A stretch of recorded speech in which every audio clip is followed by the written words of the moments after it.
Good morning to all. पिछली class में हम लोगों ने पढ़ा था स्मॉल इंटेस्टाइन और लार्ज इंटेस्टाइन के बारे में। उसके बाद हमने कुछ डाइजेस्टिव ग्लैंड्स पढ़ी थी जिनमें सैलिवरी ग्लैंड, पैनक्रियास और लीवर था। हमने पैनक्रियास तक पढ़ लिया था। Now today we are going to read about liver. Liver जो है सबसे लार्जेस्ट ग्लैंड होती है हमारी बॉडी के अंदर और लगभग 1.5 किलो के आसपास इसका वेट होता है। इसके दो हिस्से होते हैं, right lobe and left lobe.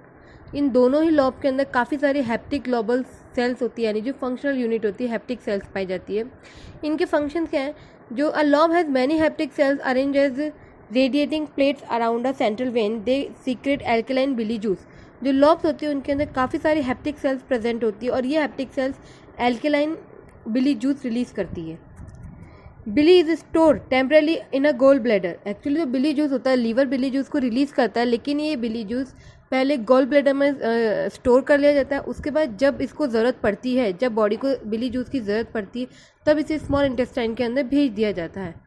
Billy doesn't contain any digestive enzyme. जो बिली जूस होता है उसके अंदर कोई डाइजेस्टिव एंजाइम नहीं होते हैं, बल्कि उसके अंदर कुछ पिगमेंट्स होते हैं, बिली पिगमेंट, जैसे बिलिरुबिन, बिलवर्डिन। इसके अलावा बिली सॉल्ट होते हैं, कोलेस्ट्रॉल होता है और फास्फोलिपिड्स प्रेजेंट होते हैं। नाउ फंक्शन ऑफ बिली।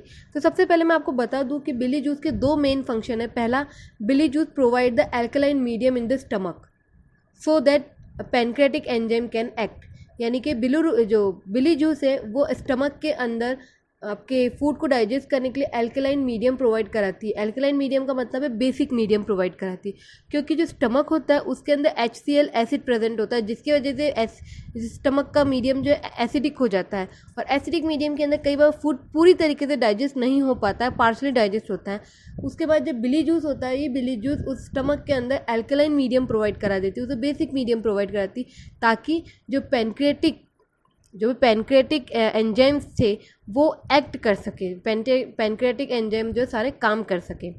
और दूसरा बिली जूस का मेन फंक्शन है, it contains like bile salt that help to prepare digestion of fat. Bile juice के अंदर कुछ सॉल्ट होते हैं जो फैट का डाइजेशन स्टार्ट करता है। एक्चुअली फैट को पूरी तरीके से डाइजेस्ट नहीं करता, बल्कि breaking down fat into simpler ones. Fat को छोटे छोटे हिस्सों में तोड़ देता है, उसे छोटे छोटे सिंपलर सब्सटेंस के अंदर तोड़ देता है, ताकि जो दूसरा एंजाइम है जो फैट के को डाइजेस्ट करते वो एंजाइम आसानी से फैट को डाइजेस्ट करके उसे फैटी एसिड और ग्लिसरॉल में कन्वर्ट कर सके। यह है बिली जूस का काम। बिली जूस खुद डाइजेशन नहीं करता है, बल्कि डाइजेशन में मदद करता है एक तरीके से।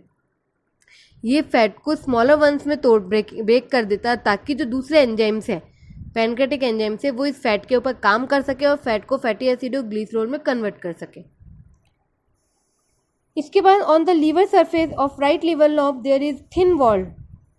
जो गॉल ब्लैडर होता है ये लीवर की lower surface, right liver lobe की लोअर सरफेस के ऊपर होता है, पतली सी वॉल जैसा स्ट्रक्चर होता है, पी शेप का, जिसे हम गॉल ब्लैडर कहते हैं। यही बिली जूस को स्टोर करके रखता है अपने अंदर।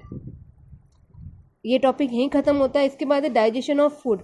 मैं बता दूं, डाइजेशन एक ऐसा प्रोसेस है जो alimentary canal by the digestion is the process in alimentary canal by which the complex food is converted mechanically and biochemically into simpler substance suitable for absorption and assimilation।